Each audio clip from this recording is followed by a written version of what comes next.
é uma receita para quem nunca fez pão, ou já tentou fazer e não deu certo. Vamos usar somente 4 ingredientes e nenhum utensílio especial, para conseguir um delicioso pão com casca crocante e um miolo bem macio. Se você é novo por aqui, não se esquece de se inscrever no canal. Essa receita foi pensada para ser a mais simples possível. Eu eliminei todos os processos desnecessários e vou explicar cada passo de uma forma bem detalhada, pensando em quem não tem nenhuma experiência com panificação. Aqui no Brasil, na maioria das regiões, quando a gente fala em pão caseiro, geralmente as pessoas imaginam aquele pão fofinho que leva ovo, leite, a massa é aberta no cilindro. Mas para esse tipo de massa a gente tem um outro vídeo aqui no canal. Tem o link aí no card. O pão que a gente vai fazer hoje é ainda mais simples e barato. Eu particularmente gosto mais. Ele tem a casca mais crocante, um miolo mais aerado. Usaremos somente 4 ingredientes: farinha de trigo, água, sal de cozinha e fermento biológico. A receita rende um pão de meio quilo. Para fazer 2 pães é só você dobrar os ingredientes. Nesse caso, o tempo de fermentação, o tempo de forno continua a mesma coisa. Não precisa se preocupar em anotar nada durante a receita, apenas preste atenção no passo a passo.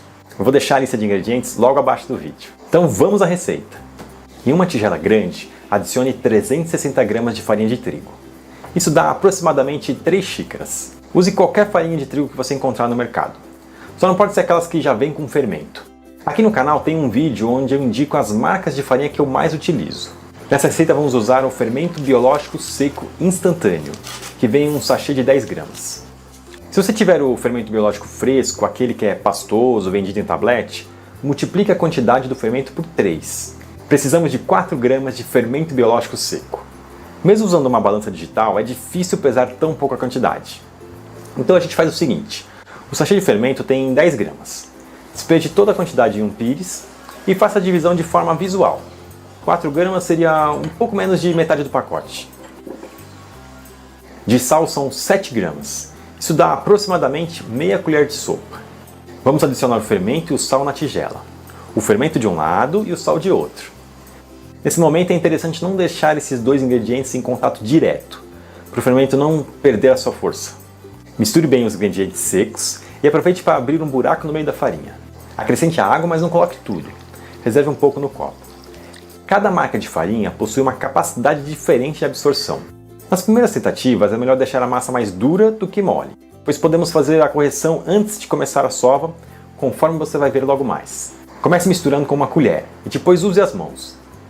Tente sujar apenas uma das mãos, a outra fica limpa para segurar a tigela.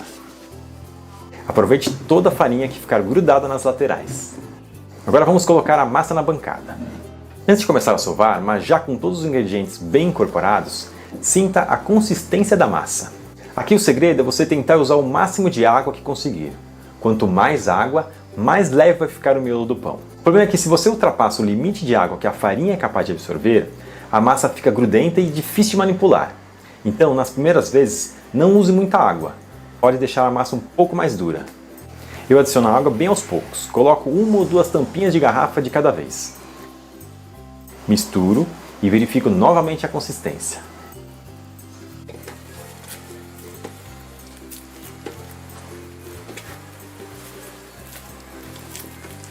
Para finalizar, vamos modelar uma bola. Cobrir e deixar descansando por 10 minutos antes de começar a sovar. Durante essa pausa, a farinha vai absorver melhor a água e a sova ficará mais fácil.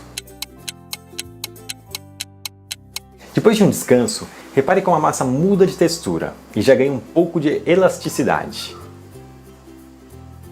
Veja que não há necessidade de polvilhar mais farinha na massa ou na bancada. Para esse tipo de massa mais firme, vamos usar o método de sova clássico. Segure a ponta com uma das mãos e empurre a massa sobre a bancada, utilizando a base da palma da outra mão. Não precisa colocar força e nem rasgar a massa. Dobre ou enrole a massa sobre si mesma de volta ao ponto inicial.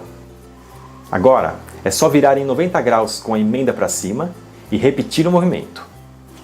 A sova deve durar aproximadamente 10 minutos.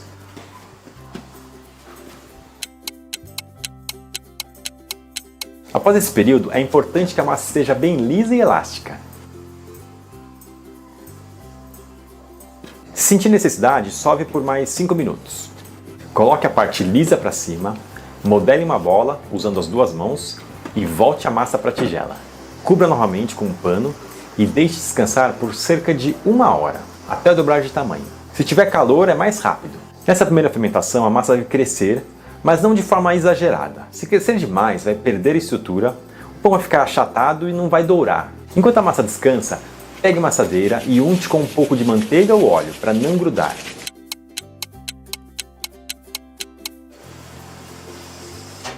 Veja como ela está bem elástica. Use a ponta dos dedos para descolar a massa da tigela, sempre com bastante delicadeza. Coloque a massa sobre a bancada com a parte mais lisa virada para baixo. Se a massa estiver grudando, pode polvilhar um pouco de farinha. Amasse um pouco com a ponta dos dedos, sem colocar muita força, até formar um retângulo. Vamos começar a modelagem. Dobre ligeiramente a base da massa para dentro e dobre as duas laterais em direção ao centro, formando um triângulo. Comece a enrolar a massa a partir da ponta do triângulo. Enrole e pressione a massa levemente com a ponta dos dedos. Quando estiver chegando perto da base, utilize os polegares para pressionar a massa sobre a bancada. Mantenha a emenda da massa virada para baixo. Tente utilizar as duas mãos e arrastar suavemente a massa sobre a bancada. Isso vai criar uma tensão na superfície e vai ajudar a formar a pestana do pão, aquela parte mais saliente da crosta. Coloque a massa modelada sobre a assadeira untada para aguardar a segunda fermentação. Cubra e deixe descansar por mais 30 minutos. Lembrando que se tiver calor, vai ser um pouco menos do que isso. Já pode ligar o forno em 250 graus, pois o pré-aquecimento também costuma demorar de 20 a 30 minutos. Para assar esse tipo de pão, precisamos de bastante calor, então não tenha medo de usar a máxima temperatura do seu forno.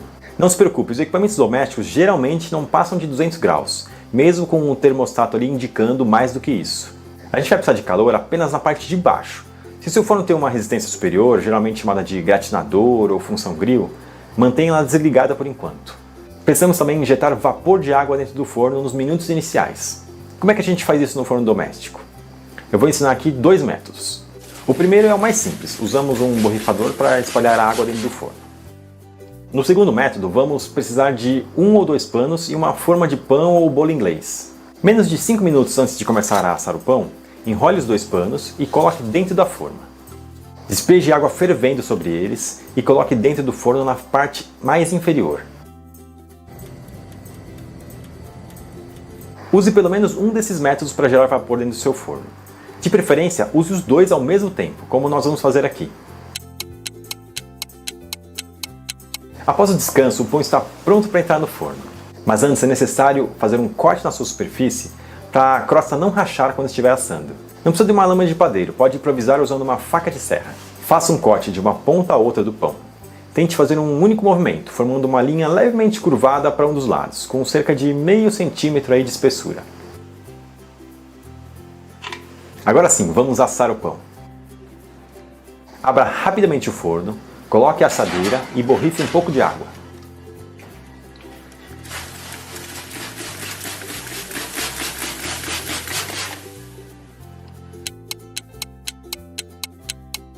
Após 15 a 20 minutos, caso você tenha utilizado o método com os panos enrolados, retire a forma de dentro do forno para cortar o vapor.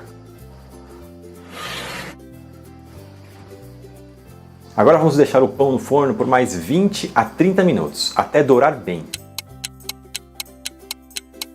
No total serão aproximadamente 50 minutos de forno. Se o pão não dourar nesse período e seu forno tiver a função gratinar ou grill, ligue por 5 minutos, reduzindo a temperatura de 250 para 210. Olha só que maravilha! Nesse momento, o cheiro de pão quentinho já vai ter se espalhado por toda a casa.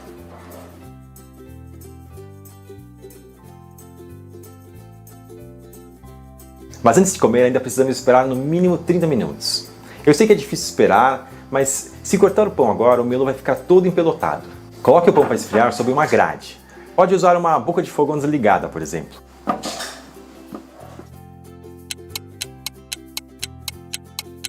Agora sim, vamos cortar o nosso pão. Esse barulhinho compensa todo o esforço. O pão fica com uma crosta crocante e um miolo bem macio. O primeiro pão costuma ser o mais difícil. Se o seu não deu certo, não se preocupa. Repita a receita para ganhar prática e deixe suas dúvidas nos comentários logo abaixo. Eu vou responder sempre que possível. Esse é um pão para iniciantes. Se você procura um miolo mais aberto, cheio de alvéolos, precisa praticar, fazer longa fermentação e de preferência usar o fermento natural. Tem bastante material sobre esse assunto no nosso site e em breve aqui no canal. Se você gostou do vídeo, não se esquece de clicar no botão de curtir e se inscreva no canal para receber notificações assim que a gente lançar novos vídeos. Até mais!